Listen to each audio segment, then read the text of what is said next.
Hello বন্ধুরা, আজকে তোমাদের যে গল্পটি শোনাব তারপর যদি তোমরা হাত মারতে বাধ্য না হও তাহলে তোমাদের এমবি কেনার টাকা আমি পাঠিয়ে দেব। তাহলে তো বুঝতেই পারছো কতটা ইন্টারেস্টিং এবং গরম গল্পটা হতে চলছে। গল্পটি শুনে তোমাদের লাঠি দাঁড়িয়ে শক্ত হয়ে যাবে এবং তোমাদের মাথা পর্যন্ত গরম হয়ে যাবে। সুতরাং ভিডিওটি শুরু থেকে শেষ পর্যন্ত দেখবে। যদি গল্প শুনে মজা পাও চ্যানেলটি সাবস্ক্রাইব করবা। তো চলো কথা না বাড়িয়ে তোমাদেরকে পানি বের করার গল্পটি শোনাই। ব্লাউজের হুকটা লাগান। পাশ থেকে ভরাট কণ্ঠের কথাটি শুনে চমকে তাকাই আমি। অপ্রস্তুত হয়ে এদিক ওদিক দৃষ্টি দিতেই আবারও একইভাবে গম্ভীর স্বরে বলে উঠেন, আপনার ব্লাউজের হুক খুলে গেছে। আমার অস্বস্তি হচ্ছে, প্লিজ দ্রুত ঠিক করে আসুন গো। এভাবে ভরা মানুষের সামনে লজ্জায় মাথা কাটা যাচ্ছে আমার। একটু নড়েচড়ে মিনমিনে স্বরে জবাব দিলাম, জবি। 1 মিনিটও সেখানে না দাঁড়িয়ে চলে গেলাম আমার বেস্ট ফ্রেন্ডের রুমে। বিকেলে আমার ফ্রেন্ড রুদিতার জেদের কাছে হেরে বাধ্য হয়েই ওর বড় বোনের বিয়েতে আসি। কখনো শাড়ি পরা হয় না বলে আজ এত মানুষের মাঝে অপ্রস্তুত অবস্থায় পড়তে হলো। পিঠে শাড়ির আঁচল লম্বা করে টেনে চট করে রুদিতার রুমে যাই। শাড়ির আঁচল নামিয়ে পেছনের হুক লাগানোর সময় ক্যাচ করে কেউ রুমে ঢুকে। মুহূর্তেই ভয় আমার সারা শরীর অসাড় হয়ে যায়। পেছন ঘুরে তাকিয়ে দেখি আবারও সেই ছেলেটি। আমার হাত পা কাঁপছে। কাপা হাতেই হুড়মুড় করে বুকের আঁচল ঠিক করলাম। ছেলেটি পেছন ঘুরে দাঁড়িয়ে আছে। আমি বললাম, কোনো দরকার ভাইয়া? ছেলেটি আস্তে ধীরে আমার পানে তাকিয়ে জবাব দেয়, সরি, রুদিতাকে ডাকতে এসেছিলাম। এভাবে দরজা খোলা রেখে কেউ শাড়ি ঠিক করে? ভেবেছিলাম কেউ আসবে না। আমি কি জানতাম আপনি আসবেন? ছেলেটি শীতল দৃষ্টি নিক্ষেপ করে কোনো জবাব দিল না। আলতো পায়ে হেঁটে আমার দিকে এগিয়ে আসলো। পেছনে দাঁড়িয়ে ব্লাউজের হুকে তার হাতের স্পর্শে হৃৎস্পন্দন থমকে যায় আমার। সারা দেহ শিরশির করে উঠে। চোখ বন্ধ করে অনুভব করি কোনো স্পর্শ ছাড়াই হুক লাগিয়ে দিল। পায়ের শব্দে চট করে তাকাতেই দেখি রুমে কেউ নেই। ছেলেটিকে জানার তীব্র ইচ্ছে জাগলেও দমিয়ে রাখলাম। জীবনে প্রথম কোনো ছেলের স্পর্শে আমার ভেতরটা এলোমেলো হয়ে গেছে। বিরতিহীনভাবে বুক ধরফর করছে। তাই রুম থেকে বেরিয়ে কাউকে না জানিয়ে এক প্রকার পালিয়ে আসি বাসায়। সেই ঘটনার পরে আমার পড়াশোনা, টিউশন সবকিছু মিলিয়ে ভুলেই যাই আমি। আজ 1 বছর পর হুট করেই দাদির আবদারে আক্ত হয়ে যায় আমার। ছেলেটিকে দেখার সুযোগও হয়ে ওঠেনি। হোস্টেল থেকে বাসায় গিয়েই জানতে পারলাম আজই আমার আক্ত। প্রথমে তালবাহানা করলেও সবার চাপে বিয়ে করতে হলো। শুনেছি ছেলেটি দেখতে শুনতে ভালো। আজও শাড়ি পরেছি আমি, মায়ের লাল জামদানি শাড়ি। বিকেলে ছাদে কুর্নিশ বরাবর বসে আকাশের দিকে তাকিয়ে ভাবছি মাত্র কয়েক ঘন্টার ব্যবধানে কত কিছু ঘটে গেল। এসব ভাবনার মাঝে হঠাৎ এক পুরুষের থমথমে গলার স্বর ভেসে আসে, ব্লাউজের ফিতে বাঁধুন। এভাবে এলেমেলো হয়ে ঘুরলে আমার চরিত্রে কালো দাগ পড়বে। পরিচিত গলার আওয়াজে ভরগে যাই আমি। তড়িৎ গতিতে পেছন ঘুরে দেখি সেই 1 বছর আগের ছেলেটি দুষ্টু হেসে আমার দিকেই আসছে। পরনে তার লাল পাঞ্জাবি, কোনই পর্যন্ত ফোল্ড করে রেখেছে। আমি ভ্রু কুঁচকে জবাব দেওয়ার জন্য দাঁড়িয়ে পড়তেই ডান হাতের আঙুল দিয়ে চুপ করিয়ে দেয় সে। তার ছোঁয়ায় আজও মৃদু কেঁপে উঠি আমি। হঠাৎ পেছন ঘুরে ব্লাউজের ফিতা লাগিয়ে জড়িয়ে ধরল। ঘাড়ে থুতনি ঠেকিয়ে ঠোঁট ছুঁয়ে ফিসফিস করে বলে, আজ থেকে প্রতিদিন আমার জন্য শাড়ি পরবে তুমি। বারবার হুক খুলে যাক, সবসময় আদর করে আমিই লাগিয়ে দেব। মাঝে মাঝে খুব যত্নে শাড়িও পরিয়ে দেব গো। আমার নিঃশ্বাস ভারী হয়ে আসছে। তবুও খুব কষ্টে বললাম, ছাড়ুন আমায়। আপনি এখানে কেন এসেছেন? আমি তোমার অর্ধাঙ্গ। আজ হালালভাবে সারা জীবনের জন্য নিজের করে নিয়েছি তোমায়। প্রথম দিন এই ভয়ার্ত চেহারা দেখে ঘায়েল হয়ে যাই আমি। সেই থেকে সবসময় চোখে চোখে রেখেছি। আজ হুট করেই জেদ করি বসি, তোমাকে বিয়ে করব। নয়তো সারা জীবনের জন্য চলে যাব কানাডা। এসব কথায় আমি চরম আশ্চর্য হয়ে হা করে রইলাম। আমতা আমতা করে প্রশ্ন ছুড়লাম তার দিকে, রুদিতার কি হন আপনি? সে হাতের বাঁধন আরও গভীর করে নিজের সাথে মিশিয়ে নিল আমায়। ঘাড়ে নাক ঘষে মাতকের ন্যায় শুধায়, কাজিন, এবার বলো ভালোবাসি। তোমার দেহের সাথে মিশিয়ে নাও আমায়। মনের সাথে মন, দেহের সাথে দেহ। লোকটার খাপছাড়া কথাভাষ্যে লই যায় সামনে ঘুরে মুখ লুকালাম তার বক্ষে। পাঞ্জাবির কলারে হাত রেখে বললাম, প্রথম দেখায় আমিও ভালোবেসে ফেলেছিলাম আপনায়। কখনো এসব বলার সাহস হয়নি। কিন্তু আল্লাহ আপনাকে এভাবে পাইয়ে দিবে কল্পনাও করিনি গিয়ে। সাদাফ আমার কপালে আদর খেয়ে কানের কাছে চুল গুজে ধরে রইল। কোমরে আলতো চেপে ধরে বলে, ভালোবাসি, ভালোবাসি, আমার অর্ধাঙ্গিনীকে ভীষণ রকম ভালোবাসি। আঙ্কেল প্যাড আছে? খুব নিচু স্বরেই দোকানদারকে কথাটা বললাম। দোকানদার নিচের দিকে তার কাজ করতে করতেই উত্তর দিল, হ্যাঁ আছে। আমিও তার থেকে হ্যাঁবোধক কথাটা শুনে বললাম, আঙ্কেল ছোট প্যাকটা দিয়েন। এইবার সে কাজের আড়মোড় ভেঙে আমার দিকে একটু অন্য দৃষ্টিতে তাকিয়ে বলল, ও সেই প্যাড? না, নেই। আমি বুঝতে পারলাম না সে আমার সাথে ঠিক করল, মজা করল নাকি আমাকে বিব্রত করতে চাইল। বেরিয়ে গেলাম সেইখান থেকে। গেলাম অন্য একটা দোকানে। এই দোকানে গিয়ে কিছুক্ষণ চুপ থেকে আগের ন্যায় প্যাড চাইলাম। উনি আমার হাতে দিয়ে বললেন, মা পলিথিন আছে নাকি দিব? দোকান থেকে বের হবার সময় আঙ্কেলকে কেন জানি মনের অজান্তেই সালাম দিয়েই বের হলাম। মনটা খারাপ হলেই পার্কে চলে যাই। সেদিনও গেলাম। পাশেই একজোড়া প্রেমিক প্রেমিকাকে দেখলাম নিকৃষ্টতম লীলায় মগ্ন, যা আজকাল ভালোবাসা নামে খ্যাত। চোখটা সেদিকে যেতেই হাঁটা শুরু করলাম রাস্তায়। কিছুদূর যেতেই দেখলাম দুইটি মেয়ে বিরিয়ানির প্যাকেট হাতে নিয়ে পথশিশু আর ভিক্ষুকদের হাতে তুলে দিচ্ছে ক্ষুধা নিবারণের জন্য। এটাই কার কাছে কি জানি না, তবে আমার কাছে ভালোবাসা। সেদিন এক ভাইয়াকে কত করে বুঝালাম রক্ত দেবার উপকারিতা। সে ভয় বলে ইগনোর করল আমার কথাকে। আজ সে তার গর্ভবতী বউয়ের জন্য আমার দ্বারে এসেছিল কাউকে জোগাড় করে দিতে রক্ত দেবার জন্য। দশম শ্রেণীতে পড়ার সময় স্কুলে যেতে একটা ছেলে রোজ খুব বিরক্ত করত। শেষে কোনো রকমে এইচএসসি দিয়ে গ্রাম ছাড়লাম। গ্রামে বেড়াতে গিয়ে শুনলাম তার বোনটা এইবার হাই স্কুলে উঠেছে। শরীর অসুস্থ ছিল বিধায় সেদিন বিছানা থেকে উঠতে পারিনি বলে শাশুড়ি বলেছিল, নিজে না পারলে মা চাচাকে আনতে পারে নাই। কিছুদিন পরই শাশুড়ি ফোন আলাপে তার মেয়েকে বলছে, শরীর অসুস্থ তাও তোকে কাজ করতে হবে? ওরা কি মানুষ নাকি জানোয়ার? তুই জামাইকে নিয়ে চলে আয় বাড়ি।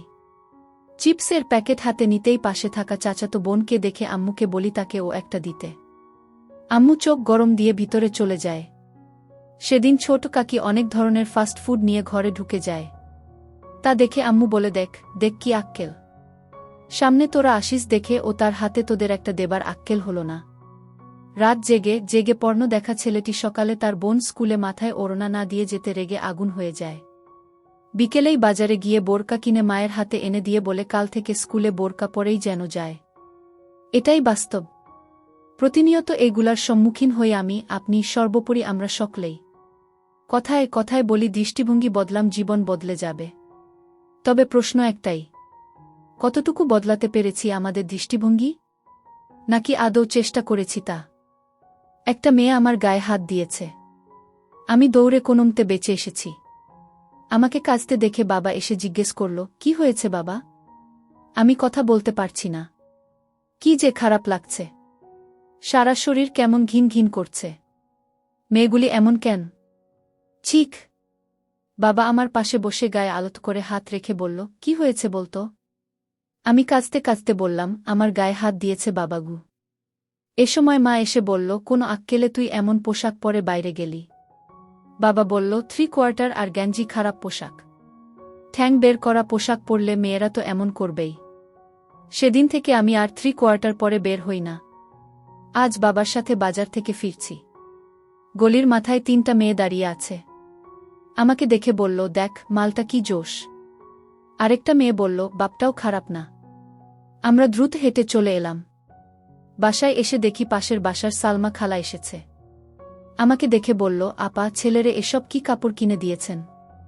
এমন টাইট পোশাক পরে বের হওয়া ঠিক না। দিনকাল ভালো না গি। মা আমার দিকে কঠিন চোখে তাকিয়ে বলল, এমন টাইট পোশাক পরে বের হলি কোনো আক্কেলে? এখন আমি কালো কাপড়ে সারা শরীর ঢেকে বের হই। মেয়েদের যন্ত্রণায় থাকা যায় না। গরমের সময় প্রচণ্ড গরম লাগে। কিছুই করার নাই। আজ বাসে উঠে দাঁড়িয়ে আছি। বাসে অনেক ভিড়। আমার পাশে এক বড় ভাই দাঁড়িয়ে আছেন। ওনার গায়েও বোরকা। হঠাৎ একটা মেয়ে আমার বিশেষ অঙ্গে চাপ দিয়ে দ্রুত হাত সরিয়ে নিল। আমার কি যে খারাপ লাগছে, চোখে পানি এসে গেল। মেয়েটার দিকে তাকিয়ে দেখলাম কেমন করে হাসছে। পাশে দাঁড়ান বড় ভাই বললেন, চুপ করে থাক। কিছু বললে মান ইজ্জত সব শেষ হয়ে যাবে। পরে বিয়েই হবে না। আমার খুব ইচ্ছে করছিল একটা চিৎকার করি। ভয়ে কিছুই করতে পারলাম না। মা আমাকে খুব প্রয়োজন না হলে বাসা থেকে বের হতে দেয় না। সারাদিন বাসায় থাকি। সময় কাটানোর জন্য ফেসবুকে অ্যাকাউন্ট খুলেছিলাম। মেয়েদের জ্বালায় চালাতে পারি না। পরে আমার বন্ধু বুদ্ধি দিল, ফেসবুক অ্যাকাউন্টে কোনো ছবি দিবি না, কোনো গাছটাছের ছবি দিয়ে রাখু। একটা তাল গাছের ছবি দিয়ে অ্যাকাউন্ট খুলেছি। নামটা ছাড়া কিছুই লেখা নাই আইডিতে। তবুও মেয়েরা মেসেজ দেয়। দুই একটা হারামি মেয়ে কল দেয়। কেমন লাগে? আজ দেখি এক মেয়ে মেসেজ দিচ্ছে, বাবু তোমারটা কি প্রোফাইলের গাছের মতো? আল্লাহ, মেয়েদের এত কাম কেন? গাছের ছবি দেখেও এরা সহ্য করতে পারে না। আপনার একটা বউ আছে আর একটা দুধের শিশু থাকতে আপনি আমাকে কেন বিয়ে করলেন শিশির স্যার? রাতের কথা শুনে শিশির কিছু বলল না। আগের ন্যায় নিচের দিকে তাকিয়ে সোফায় বসে আছে। রাত শাড়িটা তুলে বিছানা থেকে নিচে নেমে দাঁড়াল। থমথমে গলায় বলল, আমি কখনো মা হতে পারব না। এটা জানেন তো? বলতে গিয়ে গলাটা কেমন ধরে এলো রাতের। অন্যদিকে তাকিয়ে কান্না আটকানোর চেষ্টা করল। শিশির এবার রাতের দিকে তাকাল। আবারও চোখ নামিয়ে বলল, জানি। রাত শিশিরের দিকে তাকিয়ে ভাবল, এত কিছু জেনেও লোকটা কেন আমায় বিয়ে করল? রাতের ভাবনায় ছেদ ঘটিয়ে শিশির বলতে লাগল, কিন্তু তাতে আমার কিছু যায় আসে না। তুমি নামে মাত্র আমার বউ। কখনো আমার উপর অধিকার খাটাতে এসো না গি। রাত অবাক হয়ে বলল, মানে একে তো আপনার বউ থাকা সত্ত্বেও আপনি আমায় বিয়ে করেছেন, তার উপর আপনি আমাকে এসব বলছেন? শিশির উঠে দাঁড়াল। অনুভূতিহীনভাবে তাকিয়ে থেকে বলল, তোমার দায়িত্ব শুধু আমার সায়ানকে দেখে রাখা গু। রাত অবাক হয়ে বলল, কেন? আমি কেন দেখে রাখব? আর মিতালি আপু কোথায়? বিয়েতেও দেখলাম না আপনার বউ। উনি আপনার বিয়ে আটকাল না কেন? শিশিরের কপালের রুখ ফুলে উঠল। জোরে জোরে পা ফেলে আলমারি খুলে টি শার্ট বের করে ওয়াশরুমে চলে গেল। রাত সেদিকে তাকিয়ে রইল। বিছানায় ধপ করে বসে পড়ল। শিশির তার অপরিচিত নয়, তাদেরই প্রতিবেশী। তাদের সাথে 1 মাসের আলাপ। এমনকি শিশিরের বউ মিতালির সাথে রাতের বেশ ভাবও ছিল। দুজন বেশ গল্পগুজব করে সময় কাটাত। রাত এখানে নতুন এসেছে তার মা বাবা আর একমাত্র ছোট ভাইটিকে নিয়ে। তার বাবার ট্রান্সফার হয়েছে এখানে। কলেজের টিচার তিনি। ভাগ্যবশত শিশিরও সেই কলেজেরই টিচার। আর রাতও সেখানেই পড়াশোনা করে। বেশ কয়েকবার বিভিন্ন বিপদের হাত থেকে শিশির তাকে বাঁচিয়েছে। মিতালি আর শিশিরের মাঝে ভালোবাসার কমতি ছিল না। তারই ফলস্বরূপ এই 1-5 দিন বয়সের সায়ান। দরজা ধাক্কানোর শব্দে চিন্তা থেকে বেরিয়ে এলো রাত। উঠে দাঁড়াল সে। রাত তখন 1-2টা। দরজা খুলতেই শাশুড়ির অসহায় মুখটা দেখতে পেল সে। কোলে সায়ান কাঁদছে। রাত তাড়াতাড়ি করে সায়ানকে নিজের কোলে নিয়ে দুলাতে লাগল। সায়ান তখনও কাঁদছে। ততক্ষণে শিশিরও চুল মুছতে মুছতে বের হয়েছে। রাতের শাশুড়ি চৈতি বেগম অসহায় গলায় বললেন, তোদের বিরক্ত করলাম। আমি দুঃখিত, কিন্তু ছেলেটা এত কাঁদছিল। রাত সায়ানকে দুলাতে দুলাতে কান্না থামাতে ব্যস্ত হয়ে বলল, আন্টি, মিতালি আপু কোথায়? উনি কি রাগ করে কোনো ঘরে বসে আছেন? কোথায় উনি? চৈতি বেগম দীর্ঘশ্বাস ফেলে বললেন, কেন, তোমার বাবা মা কিছু বলেনি? রাত ভ্রু কুঁচকে বলল, আমি তো বিয়ের কথা জানতামই না আন্টি। বলুন না, মিতালি আপু কোথায়? উনি কিভাবে এই বিয়েটা মেনে নিচ্ছেন? চৈতি বেগম কিছু বলতে যাবেন তার আগেই সায়ান কেঁদে উঠল। মাত্রই তো থেমেছিল। আচমকা পিছন থেকে শিশির সায়ানকে কোলে নিতে নিতে বলল, মা, ওর কাছে আমার ছেলের থেকে ওর প্রশ্নগুলোর দাম বেশি। তাও তোমার ওকেই পছন্দ হল। চৈতি বেগম বিরক্ত হয়ে বললেন, এই অবস্থায় সব মেয়েরই এই টেনশন থাকবে, এটা স্বাভাবিক। আর ওর বাবা মা ওকে কিছু জানায়নি। সময়টাই হয়তো পায়নি। রাত চুপ হয়ে দাঁড়িয়ে আছে। কি হচ্ছে কিছুই বুঝতে পারছে না। তার দৃষ্টি কাঁচতে থাকা সায়ানের দিকে। শিশির তাকে ফিডার দিচ্ছে, বাট সে মুখে নিচ্ছে না। রাত হঠাৎ শিশিরের হাত থেকে ফিডারটা নিয়ে নিল। শিশির ভ্রু কুঁচকে তাকালো রাতের দিকে। রাত ফিডারে থাকা দুধের ফোঁটা হাতের পিঠে নিয়ে জিভ দিল। চিনি কম আর পাতলা জল মনে হচ্ছে। রাত দুধটা ফেলে দিল। নিজে সুন্দর করে বানাতে লাগল। তারপর সায়ানকে কোলে নিয়ে ফিডারটা আস্তে করে ধরে 2 ফোঁটা দিতেই সায়ান খেতে লাগল। রাত হেসে বলল, এখন মজা না? সায়ান ভেজা চোখে তার নতুন মাকে দেখছে। রাত হাসছে। কেমন মামা ফিল হচ্ছে? শিশির কি বলবে বুঝতে পারছে না, শুধু তাকিয়ে আছে। চৈতি বেগম শিশিরকে উদ্দেশ্য করে বললেন, মেয়ে আমি বুঝেই এনেছি শিশির। তোর আনা মেয়ের থেকেও এই মেয়ে আমার সংসারকে আগলে রাখবে, দেখে নিস। শিশির মায়ের দিকে চাপা রাগ নিয়ে বলল, এসব মেয়েরা কখনোই কাউকে আগলে রাখে না মা, সবাই ধোঁকাবাজ, সবাই এক না। মিতালি তোর পছন্দ করা মেয়ে ছিল, রাত আমার পছন্দ করা মেয়ে। ওর বাবাকে শর্ত দিয়ে রাতকে নিয়ে এসেছি আমি। আমি চাই আমার ছেলেটা ভালো থাকু, আমিও তো তাই চাই বাপু। তা কি আর সম্ভব? চৈতি বেগম কিছু বললেন না, রাতের মুখটার দিকে তাকিয়ে রইলেন, যে কিনা সায়ানকে ঘুম পাড়াতে ব্যস্ত। শিশির সেদিকে তাকিয়ে বারান্দার দিকে এগিয়ে গেল। কিছুক্ষণ দাঁড়িয়ে থেকে আকাশপানে তাকিয়ে ভাবল, হে আল্লাহ, কিসের পরীক্ষা নিচ্ছ তুমি আমার? আমার ভালোবাসাকে মিথ্যা প্রমাণ করতে কি মিতালি বাঁধল না? এভাবে চলে গেল আমায় ছেড়ে কেন? আমার ভালোবাসায় কি কমতি ছিল যে ও আমার বন্ধুর সাথে? ভাবতেই শিশিরের চোখ থেকে 2 ফোঁটা জল গড়িয়ে পড়ল। শিশির ঘন ঘন পলক ফেলল, কান্না আটকাতে। সে আর কাঁদবে না। এমন বেইমানের জন্যে সে কেন কাঁদবে? কখনো না। এদিকে সায়ান আস্তে আস্তে ঘুমিয়ে গেল। রাত সায়ানকে বিছানার মাঝখানে শুইয়ে দিল। কপালে চুমু দিয়ে বলল, মায়ের কথা খুব মনে পড়ছে তাই না সায়ান? তোর মাটা যে কই গেল, নিশ্চয়ই আমার উপর ভীষণ রাগ করেছে। কিন্তু আমার তো কোনো দোষ নেই রে, আমি তো জানতামই না কিছু। বাবার আমায় বলে টলে বিয়ে দিয়ে দিল। বিয়ের পর জানলাম যে শিশির স্যার আমার স্বামী। তোর বাবা কেন এমন করল আপুর সাথে? বলেই রাত ঠোঁট উল্টালো। ভাবতে লাগল, কিছু তো একটা হয়েছে, না হলে এভাবে মিতালি গায়েব। আর বাচ্চার কান্না দেখেও কেউ রাগ করে থাকতে পারে? শিশিরও রেগে যাচ্ছে মিতালির কথা শুনে। কোনো তো কারণ অবশ্যই আছে। ভাবতে ভাবতে রাত সেভাবেই ঘুমিয়ে গেল। কারোর ফোপানোর শব্দ শুনে চোখ খুলল রাত। সায়ান ঘুমাচ্ছে, ওরও চোখটা লেগেছে কিছুক্ষণ। আস্তে আস্তে উঠে বারান্দার দিকে গেল। দেখতে পেল শিশির দোলনায় মাথা নিচু করে বসে আছে। ওখান থেকে ফোপানোর শব্দ আসছে। রাতের কেমন মায়া হল। এগিয়ে গিয়ে বলল, শুনছেন গু? রাতের উপস্থিতি টের পেয়ে শিশির কান্না থামিয়ে দিল। তাড়াতাড়ি চোখ মুছে গম্ভীর গলায় বলল, কিছু বলবে না মানে ঘুমাবেন না? শিশির উঠে দাঁড়াল। আবারও গম্ভীর গলায় বলল, সায়ান ঘুমিয়েছে? হ্যাঁ, ওকে ঘুম পাড়িয়ে দিয়েছি। শিশির আকাশের দিকে তাকিয়ে বলল, যাও ঘুমাও। আর আপনি? শিশির কিছু বলল না। রাত ঠায় দাঁড়িয়ে রইল। শিশিরের থেকে উত্তর না পেয়ে আবারও শুধাল, সায়ানকে ওর মায়ের কাছে দিলে বাচ্চাটা শান্তি পেত। শিশিরের মাঝে আবারও রাগ দেখা গেল। তবুও নিজেকে সামলে বলল, ওর মা নেই গি? রাত অবাক হয়ে বলতে লাগল, নেই মানে? কই মিতালি আপু? এত মানে করো না তো। বলেই শিশির চলে যাচ্ছিল।